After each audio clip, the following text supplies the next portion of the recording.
DJ K.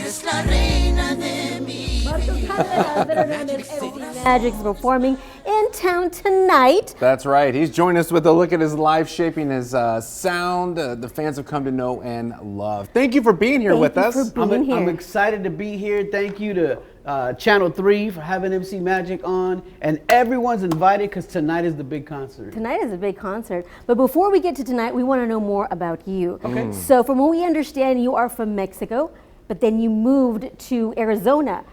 Yes, how old were you? I was born in Nogales, Sonora, and they brought me over about 5 years old. Okay. So really, I'm a native from I Arizona. see. So what do you remember about your times growing up?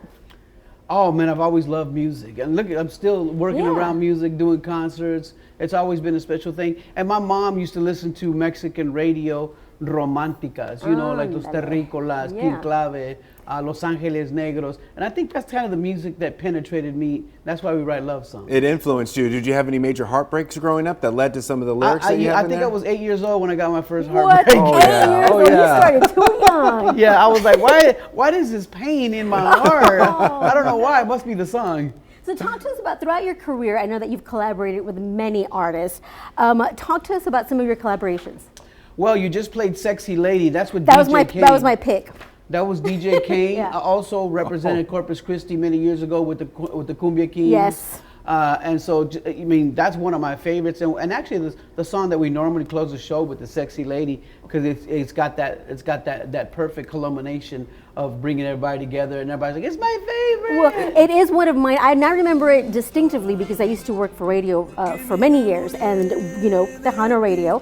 So that's one of the songs that we would play because of the Cumbia Kings, and that's how I got to know who you are. Yeah, and one of the people out here in Corpus Christi that we owe a lot of thanks to is Edo Cañas, because he's always supported the music. Being an independent artist, like we don't have Universal Records, Warner, Elektra, Sony, none of those guys help us. So the fact that we were able to establish that type of relationship with someone like Ed, who's been a radio pioneer out here for so many years, he's helped us out quite a bit. So shout out to Edo Cañas. Is this your first time performing here in Corpus Christi? No. Okay. No, I've been to Corpus many times. Here, the RGV. Matter of fact, I got a concert in Hidalgo coming up as well. Nice. Where do you feel the most love when you're touring? On stage. I love that. Good answer. I love the fact that you brought up radio and Edo Cañas, because from a lot of people don't understand that a lot of musicians, they didn't have the social media and the TikTok. Yes. It's so much easier to, of course, relate and connect to the audience. Back then, it was very different. If you could tell us how it was as you were coming up. Well, back then you really had to do a lot of footwork. Because of being with no social media, you had to visit the radio station, meet the people, do the free shows, meet the fans at the radio station, have lunch with them. All those things were necessary to get a chance at being on the radio. Because once you're on the radio, you have a chance of becoming a hit. It's not a guarantee, but at least you get to the radio. So we did a lot of PR work in many states, but I love Texas. Texas is just one of those places. And of course, that I collaborated with the legendary Michael Salgado. I want to hear about this. When she told me that, with her brother-in-law and with her husband, I wanted to know how did that collaboration begin? Like, how did that happen? How did that hook up? We were on the same stage in Dallas, Texas. There was a big concert there. That's where I met Katrina, his daughter. Yes, Nana. And then he says that she wanted to do a collaboration with us, and I say that I wanted to do a collaboration with him. So, whosever story you want to believe, we came together, and we have this beautiful song now called Para Siempre. Who else influenced you? Did you listen to a lot of Tejano growing up? I was always a big fan of all the Selena songs, of course. Back in the day, there was a label called Little Joe, Little Joe Records. So the Ramon Ayala stuff was on there. Jambalaya, la la la la la la. Love Jambalaya. Also Little Joe y La Familia. Oh yeah, definitely Little Joe. Las nubes que van pasando paran a lloviznar. Okay, that's me.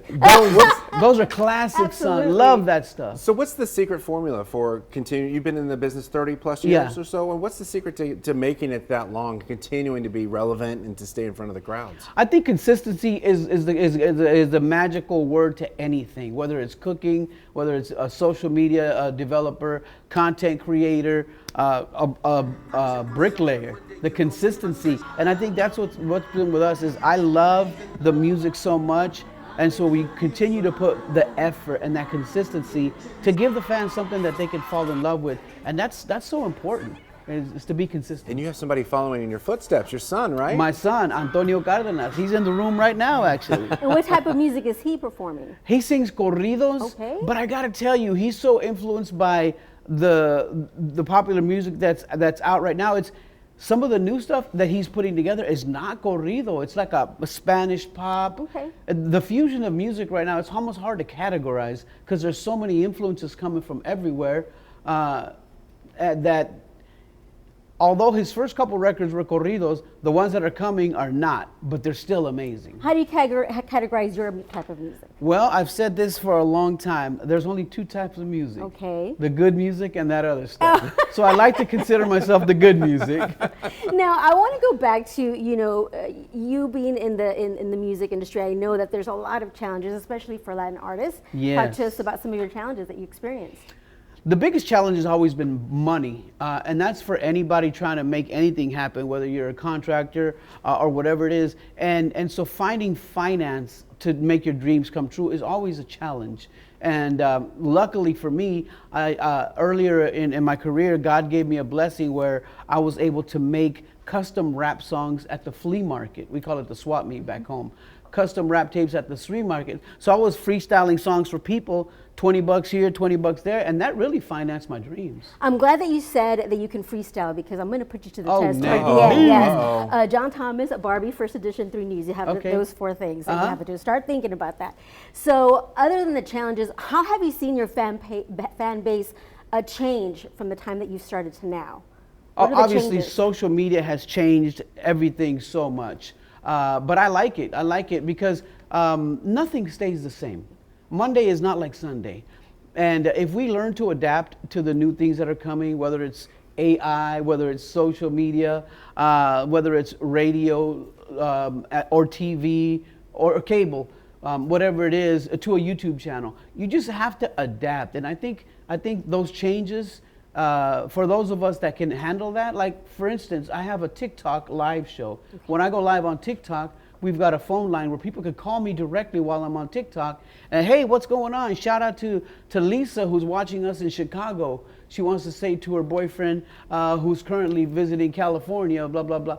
And so that really makes it special. You know? All right, Magic, are you ready? Oh, stay no, ready. actually, we don't have time. We're going to have to go to a break, but And we then have come the back? information on our website at KIITV.com. And stay tuned online because we're going to have another interview with MC Well, Magic. let's still try to do a little freestyle, can't we? Here we Ready go. we go. Ready? Go. It's your boy MC Magic and I'm in CC. I got my man John and the beautiful B. A Barbie, the BARBI to the E with MC and CC. Corpus Christi. Woo! I love That's how we that. do it. That's awesome. Thanks for coming in. We That's appreciate it. awesome. Thank you. Thank you. Very nice meeting you, You're man. welcome, It you're was good. welcome. I'll tell them you said hi.